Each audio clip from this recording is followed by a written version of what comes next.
The snow was falling hard the morning Emily Carter's life changed.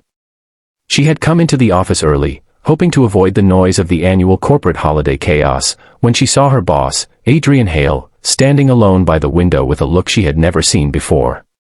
He wasn't the polished, confident CEO everyone feared and admired. He looked lost. And when he finally turned to her, his voice carried a tremor that made her heart skip. That was the moment he asked her for something that shattered every rule she lived by, to pretend to be his wife for Christmas. She froze, unable to breathe as she wondered why a man who had everything would ever need something so strange, so desperate.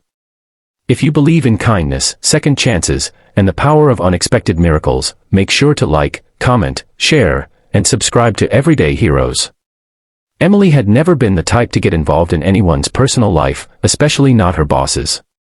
The job was her lifeline. She needed it to pay off her mother's medical bills and keep the lights on in their small apartment.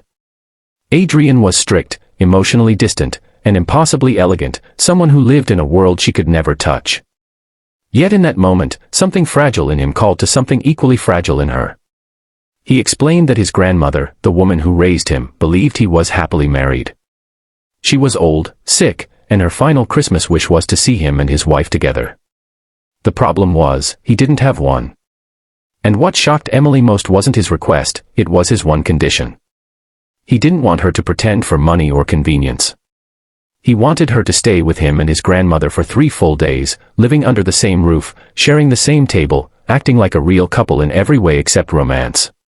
To provide comfort, warmth, and family to someone who didn't have much time left. Emily struggled with the decision. She had spent years building emotional walls to survive her hardships. She had lost her father young, watched her mother fight through endless treatments, and learned that kindness often came at a price. But Adrian's condition wasn't about fake affection or deception, it was about love, the kind he could no longer give his grandmother alone. She eventually agreed, her heart heavy but hopeful that she could bring a small miracle to a woman she had never met. When they arrived at the Hale family estate on Christmas Eve, Emily was overwhelmed. The house glowed with warm lights and soft festive decor, nothing like the cold, corporate world Adrian usually carried on his shoulders. His grandmother, Eleanor, was a gentle soul with eyes that sparkled despite her frailty. The moment she saw Emily, she smiled with such pure joy that Emily felt her throat tighten. Eleanor welcomed her with open arms, thanking her for bringing light into Adrian's life. Emily felt guilty, knowing the truth, but also strangely touched by the affection she had been starved of for so long. Throughout the first evening, Emily noticed something she had never seen, Adrian smiling freely, laughing softly, sitting beside his grandmother like the boy he once must have been. He helped her with her blanket, told her stories from work that he would never share publicly, and even glanced at Emily with quiet gratitude.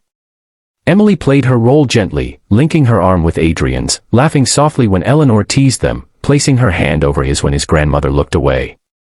But as hours passed, she realized something unsettling, none of it felt like acting.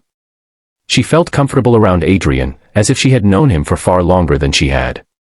And the way he looked at her sometimes, tender, reflective, made her heart race in ways she hadn't expected.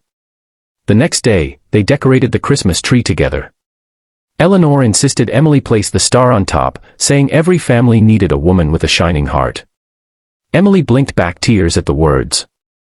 Adrian steadied her as she reached up, his hand warm on her back, and for a brief second, the world felt still, safe, beautiful. Later that night, when Eleanor fell asleep early, Emily found Adrian sitting alone by the fireplace. He confessed quietly that he had built his entire life around success and perfection, pushing people away to avoid loss. But now, watching Emily bring joy to the only person he loved, he realized how lonely he had become. Emily listened, touched by his vulnerability. She told him about her mother, her fears, her exhaustion, things she had buried so deep no one else knew. For the first time in years, she didn't feel alone. Adrian didn't either. Something unspoken, fragile, and real formed between them. But Christmas morning brought the moment that shattered Emily. Eleanor called her to sit by her bed and held her hand with trembling fingers. She whispered that she prayed Adrian had finally found someone who saw the goodness in him. Emily's heart broke knowing the truth. Yet Eleanor's next words nearly stopped her breath. She told Emily she didn't have long left, but she could leave this world peacefully now, believing her grandson was loved.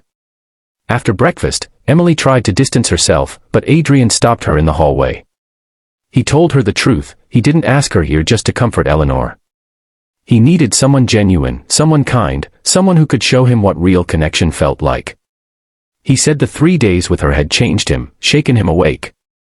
Emily felt tears slip down her cheeks, realizing she had changed too. They weren't pretending anymore. Before the ending, I would love to know in the comments, do you believe strangers can become family through moments of kindness? As they drove back to the city after Christmas, Adrian took Emily's hand. He didn't ask her to stay with him as his fake wife anymore. He asked her to stay as herself. Real, imperfect, caring, and irreplaceable. Emily looked at him, saw the honesty in his eyes, and realized that sometimes the most unexpected requests lead to the most beautiful beginnings. If this story touched your heart, please like, comment, share, and subscribe to Everyday Heroes.